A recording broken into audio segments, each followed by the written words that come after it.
मेरठ का एक खौफनाक हत्याकांड, प्यार, धोखा और अंधविश्वास की सच्ची कहानी। मेरठ उत्तर प्रदेश में 2025 में हुआ एक ऐसा हत्याकांड जिसने पूरे भारत को हिला कर रख दिया। ये कहानी प्रेम, विश्वासघात और अंधविश्वास के खतरनाक जाल में फंसे कुछ लोगों की है, जिसने एक निर्दोष व्यक्ति की जान ले ली। इस केस में प्रेमिका ने अपने प्रेमी के साथ मिलकर अपने पति को मौत के घाट उतार दिया और उसके शव को 15 टुकड़ों में काटकर एक ड्रम में भर दिया और उसके अंदर सीमेंट डाल दिया। मगर चलिए इस कहानी को शुरुआत से देखते हैं। 2016 में मेरठ निवासी सौरभ राजपूत की मुलाकात मुस्कान रस्तोगी से हुई। दोनों के बीच प्रेम हुआ और कुछ सालों बाद उन्होंने शादी कर ली। लेकिन यह शादी सौरभ के परिवार को पसंद नहीं आई, क्योंकि मुस्कान एक अलग जाति से थी। इसके बावजूद दोनों ने अपने रिश्ते को मजबूत बनाए रखा। सौरभ मर्चेंट नेवी में जॉब करते थे और लंदन में पोस्टेड थे।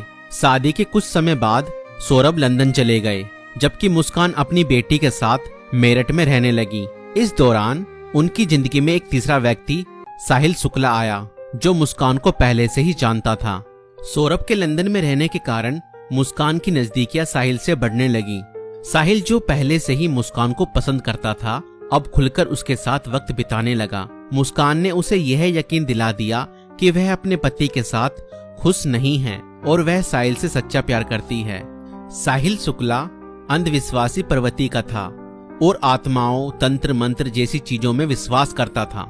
मुस्कान ने इस बात का फायदा उठाते हुए उसके लिए स्नैपचैट पर एक फर्जी अकाउंट बनाया, जिससे वह साहिल शुक्ला की मरी हुई मां के नाम से चैट करती थी।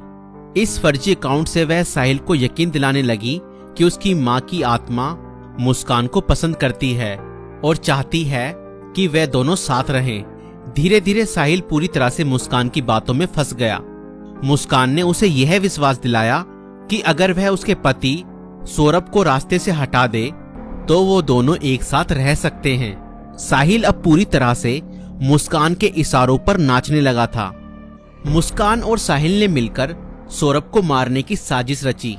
4 मार्च 2025 को जब सौरभ लंदन से मेरठ अपनी पत्नी और बेटी से मिलने आया, तब मुस्कान ने सौरभ की फेवरेट सब्जी कोफ्तों में बेहोशी की दवाई मिलाकर खिला दी।